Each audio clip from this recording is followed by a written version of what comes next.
الدین الخالص. والعصر، زمانے کی قسم. اللہ زمانے کی قسم کیوں کھا رہا ہے؟ اس لیے کہ سب کچھ زمانے ہی میں تو ہو رہا ہے. یہ رات اور دن کی گردش ہی میں سب کچھ ہو رہا ہے. یہ زمانہ اللہ ہی نے بنایا ہے، یہ وقت اللہ ہی نے بنایا ہے. تو اللہ نے یہاں ٹائم کی قسم کھائی ہے، اور انسان کی سب سے بڑی پونجی اس کا ٹائم. اس لیے بعض سلف کہتے ہیں کہ اس سورت کریمہ کا مطلب میں نے برف بیچنے والے سے سیکھا. ایک برف بیچنے والا تھا، جیسے جیسے دن ڈھل رہا تھا وہ بیچارہ چلا رہا تھا اور کہہ رہا تھا کہ کوئی میرا برف خرید لے اس کے پہلے کہ میری پونجی ختم ہو جائے.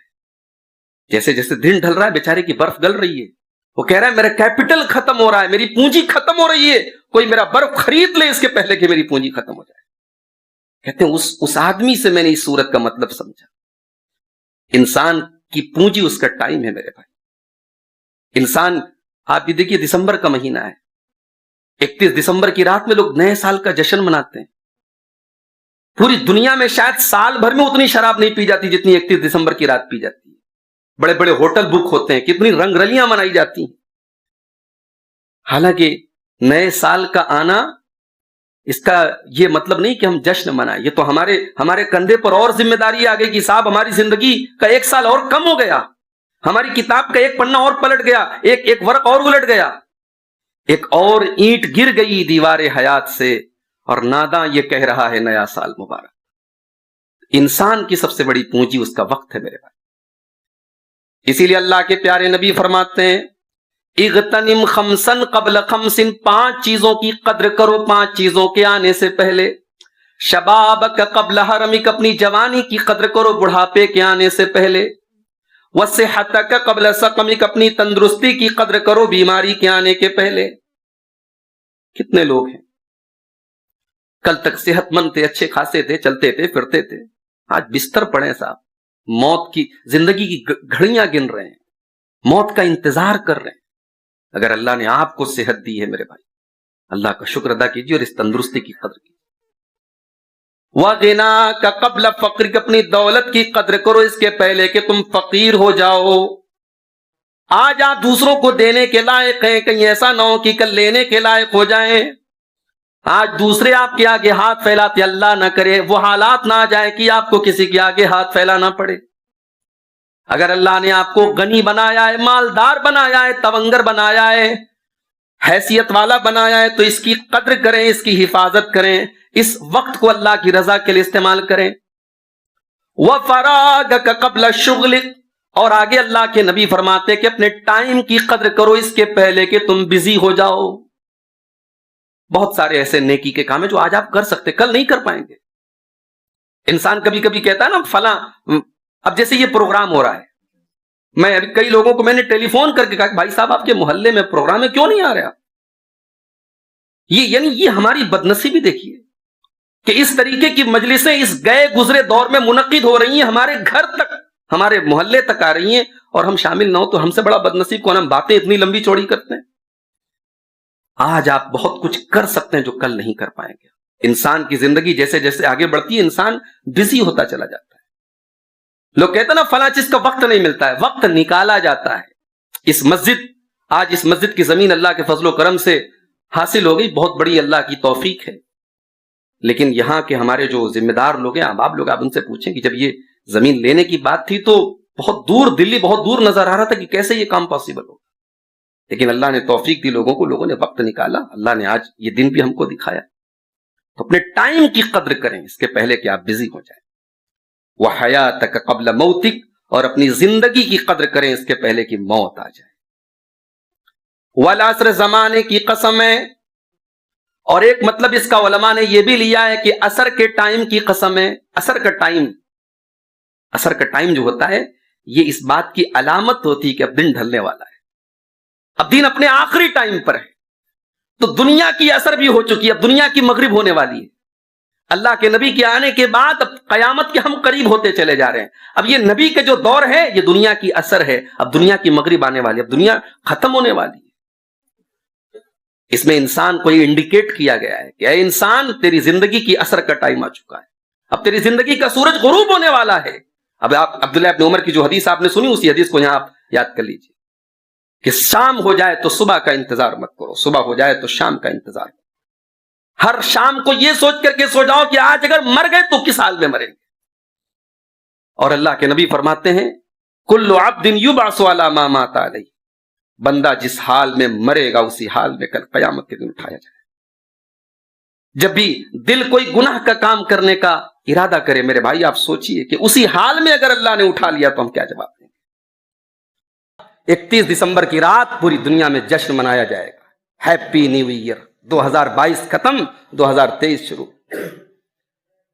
میرے بھائی ہماری زندگی ایک درخت ہے، اور ہر نیا سال جب آتا ہے تو ہمارے اس درخت میں سے ایک پتا جھڑ جاتا ہے، ہماری زندگی کی عمارت میں سے ایک اینٹ کم ہو جاتی ہے، ہماری زندگی کی کتاب میں سے ایک پیج نکل جاتا ہے، اور ہم جشن منا رہے ہیں۔ ہمیں تو حساب کرنا چاہیے اپنا، ہمیں تو غنیمت سمجھنا چاہیے کہ اللہ تبارک و تعالیٰ نے ہمیں ایک اور سال دیا ہے توبہ کرنے کے لیے، سدھرنے کے لیے، اپنی اصلاح کرنے کے لیے۔ اگر آج تک نماز نہیں پڑھتے تھے تو اب تو نماز پڑھ دیں۔ اسی بجٹیا میں اور اسی علاقے میں کتنے لوگ ہوں گے اللہ نے ان کو بہت نوازا ہے، اچھا کاروبار ہے، زمین ہے، جائیداد ہے، پیسے ہیں، بال بچے سکھی ہیں، بغل میں مسجد سے حی علی الصلاۃ کی آواز آ رہی ہے، ان کی گدیوں پر کام چل رہا ہے، ان کے پاور لوم کارخانوں میں چل رہے ہیں، ان کے سارے کام چل رہے ہیں، لیکن ان کو اس بات کی توفیق نہیں ہوتی میرے بھائی کہ وہ 5 ٹائم اپنے رب کی بارگاہ میں آ کے سجدہ کر سکیں۔ کیا اس سے بڑی بدنصیبی کوئی ہو سکتی ہے؟ کل قیامت کا دن ہوگا، یوم یکشف عن ساق ویدعون الی السجود فلا یستطیعون۔ اللہ فرماتا ہے کہ قیامت کے دن جب پنڈلی کھولی جائے گی اور اللہ تعالیٰ حکم دے گا کہ چلو اللہ کے آگے سجدہ کرو، تو کچھ لوگ سجدہ نہیں کر پائیں گے۔ خاشعۃ ابصارہم ترہقہم ذلہ، ان کی نگاہیں جھکی ہوئی ہوں گی، ان کے چہرے پر خوف ہوگا، وہ جھکنا بھی چاہیں گے تو نہیں جھک پائیں گے۔ وَقَدْ كَانُوا يُدْعَوْنَ إِلَى السُّجُودِ وَهُمْ سَالِمُونَ۔ میرے بندو، تم دنیا میں صحیح سلامت تھے، تمہارے پاس دولت بھی تھی، تمہارے پاس تندرستی بھی تھی، تم آرام سے جا کر کے مسجد میں نماز پڑھ سکتے تھے، کل تم نے اللہ کی بارگاہ میں سجدہ نہیں کیا، آج ہم تم کو اس لائق بنا دیں گے، تم سجدہ چاہ کر کے بھی نہیں کر پاؤ گے۔ انسان آج دنیا میں اللہ کے آگے سجدہ کر سکتا ہے، نہیں کر رہا ہے، کل وہ چاہے گا لیکن اللہ کی بارگاہ میں سجدہ نہیں کر پائے گا۔ تو دنیا کے کاروبار کی وجہ سے ہم نماز چھوڑ رہے ہیں۔ اللہ کے نیک بندے ایسا نہیں کرتے، اللہ کے نیک بندے کاروبار بھی کرتے ہیں اور نماز کے ٹائم نماز پڑھتے ہیں۔ نماز کا ٹائم ہوتا ہے تو اپنے کاروبار، اپنی دکانیں، اپنے کروڑوں کے پروفٹ کو کنارے کر دیتے، نہیں ہمیں نماز پڑھنا ہے۔ رجال لا تلہیہم تجارۃ ولا بیع عن ذکر اللہ واقام الصلاۃ وایتاء الزکاۃ۔ اللہ کے نیک بندوں کو ان کا بزنس اور تجارت ان کی نماز سے نہیں روکتا۔ تو آج میرے بھائیوں ہم نیا سال کا جشن منا رہے ہیں، ہمیں تو اپنی زندگی کی ایک ایک گھڑی کو قیمتی سمجھنا چاہیے۔ اللہ کے پیارے حبیب صلی اللہ علیہ وسلم فرماتے ہیں اغتنم خمسا قبل خمس، 5 چیزوں کی قدر کرو 5 چیزوں کے آنے سے پہلے۔ شبابک قبل حرمک، اپنی جوانی کی قدر کرو بڑھاپے کے آنے کے پہلے۔ جوانی میں جوش ہے، طاقت ہے، کچھ کر سکتے ہو، بڑھاپے میں نہیں کر پاؤ گے۔ جوانی میں آپ مسجد میں نہیں آ رہے ہیں، بڑھاپے میں کیسا وقت آئے گا آپ چاہ کر کے نہیں آ پائیں۔ مسجدوں میں آج کرسیاں رکھی رہتی ہیں، کتنے لوگ زمین پر سجدہ نہیں کر سکتے بھائی، کرسی پر بیٹھ کر کے نماز پڑھتے ہیں۔ کیا یہ بدقسمتی نہیں؟ کیا یہ بدنصیبی نہیں؟ اگر آج آپ تندرست ہیں، جوان ہیں، اپنی اس جوانی میں اپنے ماتھے کو سجدے سے آباد کرو۔ اپنی زندگی میں میرے بھائیوں اللہ کے لیے جگہ نکالو، اپنی زندگی کے اوقات میں اللہ کے دین کے لیے جگہ نکالو۔ اپنی جوانی کو غنیمت سمجھو اس کے پہلے کہ بڑھاپا آ جائے۔ وصحتک قبل سقمک، اپنی تندرستی کی قدر کرو اپنی بیماری کے آنے کے پہلے۔ وغناک قبل فقرک، اپنی دولت کی قدر کرو اپنے غریب ہونے کے پہلے۔ وفراغک قبل شغلک، اپنے ٹائم کی قدر کرو اپنے بزی ہونے کے پہلے۔ وحیاتک قبل موتک، اپنی زندگی کی قدر کرو اپنی موت کے آنے کے پہلے۔ اس دنیا میں اللہ نے ہمیں ایک مقصد کے لیے پیدا کیا ہے، ہم بیکار نہیں پیدا ہوئے ہیں، اللہ نے ہمیں بے مقصد نہیں پیدا کیا ہے۔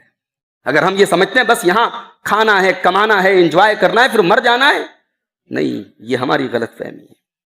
افحسبتم انما خلقناکم عبثا وانکم الینا لا ترجعون. میرے بندو، کیا تم نے یہ سمجھ رکھا ہے کہ تمہیں یوں ہی چھوڑ دیا جائے گا، نہ تمہارا حساب و کتاب لیا جائے گا، نہ تمہاری نیکیوں کا بدلہ دیا جائے گا، نہ تمہارے گناہوں کی سزا دی جائے گی؟ ایسا نہیں ہے میرے بندو. اَيَحْسَبُ الْإِنسَانُ أَن يُتْرَكَ سُدًى أَلَمْ يَكُن نُطْفَةً مِّن مَّنِيٍّ يُمْنَىٰ. کیا انسان یہ سمجھتا ہے کہ اسے بیکار چھوڑ دیا جائے گا؟ جو اللہ منی کے قطرے سے جیتا جاگتا انسان پیدا کر سکتا ہے، وہ اللہ کل قیامت کے دن تمہیں دوبارہ زندہ کر کے تمہارا حساب بھی دے سکتا ہے. آج انسان دنیا کے پیچھے بھاگ رہا ہے. آخرت کی نعمتوں کے سامنے دنیا کی کیا اوقات ہے میرے بھائی؟ آج کتنے نوجوان ہیں دنیا کی لڑکیوں کے پیچھے، عورتوں کے پیچھے بھاگ رہے ہیں. کبھی قرآن میں سورہ رحمان کی تلاوت کرو کہ جنت کی عورتیں کیسی ہیں. کچھ لوگ اعتراض کرتے ہیں کہ یہ مسلمانوں کے یہاں جنت کی حوروں کا تذکرہ ہے. لوگ تانا مارتے ہیں کہ جنت کی حوروں کی خوبصورتی بیان کی گئی ہے. اسلام نیچرل دین ہے، اور نیچرل بات یہ ہے کہ عورت کی ضرورت ایک مرد کو ہے، اس سے کوئی انکار نہیں کر سکتا ہے. اور جب عورت کی ضرورت ہے اور عورت آپ کے لیے ایک لذت کی چیز ہے، تو جنت تو تمام لذتوں میں جو ٹاپ کی لذتیں ہوں گی وہ سب جنت میں ملیں گی. دنیا کی لذتیں جنت کی لذتوں کے آگے کوڑا ہیں. جنت کی عورتوں کی خوبصورتی کے کیا کہنے. اللہ کے نبی فرماتے وہ حیض و نفاس سے پاک ہوں گی، وہ گندگیوں سے پاک ہوں گی، وہ اتنی خوبصورت ہوں گی. لو ان امرأة من اہل الجنت اطلعت الى اہل الدنیا، اگر جنت کی کوئی عورت دنیا کی طرف جھانک لے، لأضاءت ما بینہما، تو زمین و آسمان کے اندھیرے ختم ہو جائیں، زمین و آسمان جگمگا اٹھیں. وَلَمَلَأَتْ مَا بَيْنَهُمَا رِيحًا، جنت کی عورت دنیا کی طرف جھانک لے تو ان کی خوشبو سے دنیا بھر جائے. وَلَنَصِيفُهَا عَلَى رَأْسِهَا خَيْرٌ مِّنَ الدُّنْيَا وَمَا فِيهَا، اور جنت کی عورت کے سر کا دوپٹہ دنیا کی تمام نعمتوں سے بہتر ہے. اللہ، اس سے ایک بات یہ بھی پتہ چلی کہ جنت کی حوریں بھی سر پہ دوپٹہ رکھیں گی. مسلمان عورت اپنے دوپٹے پر ناز کرے کہ تجھے حوروں کا لباس دیا گیا، تیرے بدن کا، تیرے سر کا دوپٹہ، تیرے سر کی اوڑھنی یہ جنت کی حور کی اوڑھنی ہے. جنت کی حوریں بھی سر پر دوپٹہ رکھتی ہیں. اللہ کے نبی نے فرمایا کہ اس کے سر کا دوپٹہ دنیا کی تمام نعمتوں سے بہتر ہے. اس جنت کو چھوڑ کے تم دنیا کی عورتوں اور دنیا کی لڑکیوں کے پیچھے بھاگ رہے ہو، تم دنیا کی دولت کے پیچھے بھاگ رہے ہو. اللہ کے نبی کے پاس ایک بادشاہ نے ریشم کا کپڑا گفٹ کے طور پہ بھیجا. بخاری کی روایت، مسلم کی روایت. وہ ریشم کا کپڑا تھا، مکے میں ریشم کا کپڑا پہنا نہیں جاتا تھا. وہ ریشم کا جب جبہ آیا تو صحابہ اس کے کپڑے کو چھو کر کے کہنے لگے کتنا سافٹ ہے، کتنا ملائم ہے، کتنا بہترین کپڑا ہے. اللہ کے پیارے نبی نے جب اپنے صحابہ کو اس ریشم کے کپڑے کی تعریف کرتے ہوئے اور اس کی سافٹنس اور نرمی پر حیرت کرتے ہوئے دیکھا تو آپ نے کہا اتعجبون من ھذا، تمہیں حیرت ہو رہی ہے اس کپڑے کے اوپر کہ کتنا بہترین کپڑا ہے، کتنا سافٹ کپڑا ہے. لمنادیل سعد بن معاذ الین من ھذا، میرے صحابی سعد بن معاذ کو جو رومال دیا جائے گا جنت میں، ان کو جو ہینڈ کرچف دیا جائے گا، ان کو جو دستی دی جائے گی، وہ دستی اس ریشم کے کپڑے سے بہتر ہوگی. اللہ اکبر. دنیا کے تمام ریشمی کپڑے فیل ہیں ایک جنتی کے رومال کے آگے میرے پیارے ساتھی.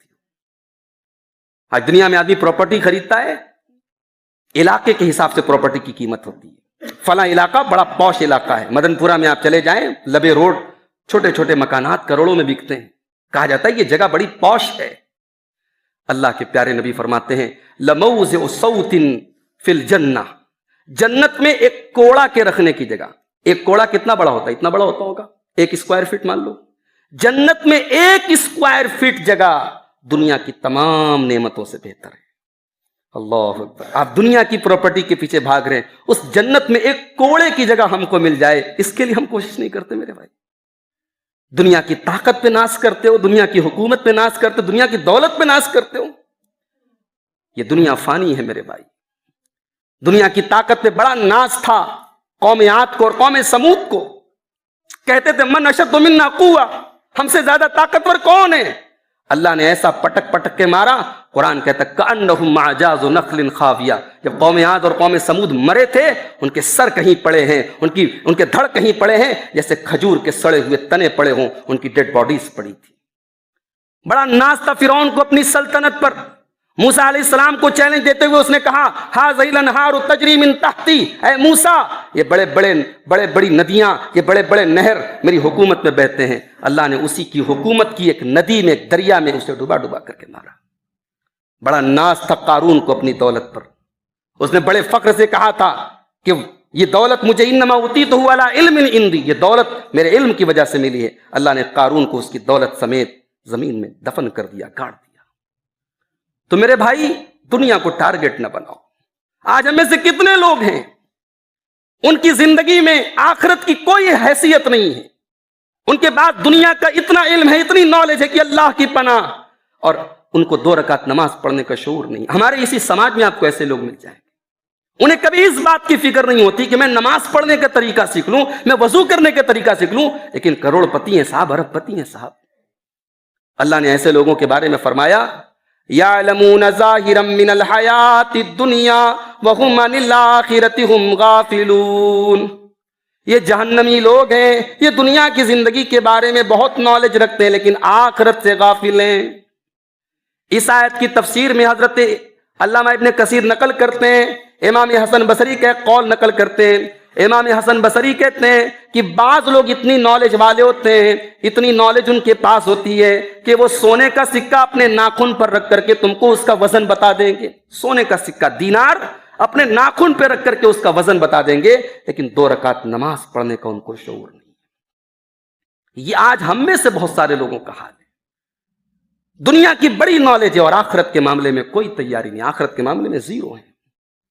اللہ نے فرمایا سورہ نجم کے اندر فَأَعْرِضْ عَمَّنْ تَوَلَّى عَنْ ذِكْرِنَا، اے میرے نبی آپ ان لوگوں کو ان کے حال پر چھوڑ دیجئے جو ہمارے ذکر سے اعراض کرتے ہیں. وَلَمْ يُرِدْ إِلَّا الْحَيَاةَ الدُّنْيَا، جن کی زندگی کا مقصد صرف اور صرف دنیا ہے. اے نبی ذَلِكَ مَبْلَغُهُم مِّنَ الْعِلْمِ، ان کے علم کی انتہا یہی ہے، ان کا علم یہیں پر آ کر کے ختم ہو جاتا ہے. آج ابھی ہمارے ایک صاحب نے بتایا کہ بجٹیا میں بہت سارے ہمارے ایسے بھائی بھی ہیں جنہوں نے جامعہ سلفیہ سے تعلیم حاصل کی اور اس کے بعد وہ کاروبار میں لگ گئے، اپنی پریکٹیکل لائف میں لگ گئے، اور ان کے علم کا ان کو کوئی فائدہ نہیں پہنچ رہا. اگر یہ بات سچ ہے تو افسوس کی بات ہے میرے بھائی. ایک انسان نے مدرسے کا منہ نہیں دیکھا، اس نے دینی تعلیم حاصل نہیں کی، تو اس کی تو سمجھ میں بات آ رہی کہ وہ دین سے دور ہے، کیونکہ اس نے دین کی اہمیت کو سمجھا نہیں، جانا نہیں. لیکن آج ہم میں سے کتنے لوگ ہیں جو دین کا علم حاصل کرتے ہیں اور اس کے بعد دنیا کے نشے میں اتنا گرفتار ہوتے ہیں کہ وہ آخرت سے غافل ہو جاتے ہیں. اللہ تعالیٰ کہہ رہا ہے ذَلِكَ مَبْلَغُهُم مِّنَ الْعِلْمِ، جو لوگ صرف دنیا کا علم رکھتے ہیں اور آخرت کی کوئی تیاری ان کے پاس نہیں ہے، اے نبی ان کو ان کے حال پہ چھوڑ دو. ان کے علم کی انتہا یہی ہے، ان کا مبلغ علم یہی ہے. میرے عزیزوں، میرے بھائیوں، دنیا کو آخرت پر ہم ترجیح نہ دیں. جنت کی نعمتوں کے آگے دنیا کی حقیر نعمتوں کو ہم ترجیح نہ دیں. جمعہ کے دن آپ امام صاحب سے پہلی رکعت میں سورہ اعلیٰ کی تلاوت سنتے ہیں. سورہ اعلیٰ میں بار بار یہ آیت ہمارے کانوں سے ٹکراتی ہے، بل تؤثرون الحیات الدنیا والآخرۃ خیر وابقیٰ.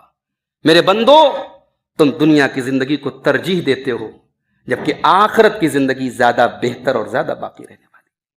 کتنا نادان ہے وہ انسان جو دنیا کی 40 سال کی زندگی کے لیے اپنے آپ کو کھپاتا ہے، مرتا ہے، کٹتا ہے، اور وہ زندگی جہاں ہمیشہ رہنا ہے اس کے لیے کوئی محنت نہیں کرتا. اس کے لیے کوئی اس کی زندگی میں کوئی کوشش نہیں ہے، نہ مال خرچ کرتا ہے، نہ انرجی خرچ کرتا ہے، نہ ٹائم خرچ کرتا ہے.